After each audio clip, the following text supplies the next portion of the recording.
Boche gold and diamonds. Buy now pay later. Palakkad Mankara മഞ്ഞക്കരയിൽ ഗ്രൈൻഡറിൽ നിന്ന് ഷോക്കേറ്റ് വീട്ടമ്മ മരിച്ചു. കല്ലിങ്കൽ KG കൃഷ്ണദാസിന്റെ ഭാര്യ ശുഭാബായിയാണ് മരിച്ചത്. 50 വയസ്സായിരുന്നു.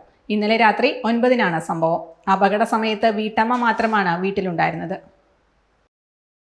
പുറത്തുപോയ ഭർത്താവ് തിരികെ എത്തിയപ്പോൾ ബോധമില്ലാതെ കിടന്ന ശുഭാബായിയെ കണ്ട് ഉടൻ തന്നെ സ്വകാര്യ ആശുപത്രിയിൽ എത്തിച്ചെങ്കിലും ജീവൻ രക്ഷിക്കാനായില്ല. മൃതദേഹം ഇന്ന് രാവിലെ പാലക്കാട് ജില്ലാ ആശുപത്രി മോർച്ചറിയിലേക്ക് മാറ്റി. പോലീസ് ഇൻക്വസ്റ്റിനു ശേഷം പോസ്റ്റ്മോർട്ടം നടത്തി ബന്ധുക്കൾക്ക് വിട്ടു നൽകും. സംഭവത്തിൽ അസ്വാഭാവിക മരണത്തിന് മങ്കര പോലീസ് ഇന്ന് രാവിലെ കേസെടുക്കുകയും ചെയ്തു.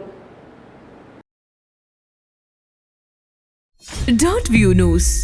കാഴ്ചകളാണ് ലോകം. കണ്ടു തുടങ്ങുക.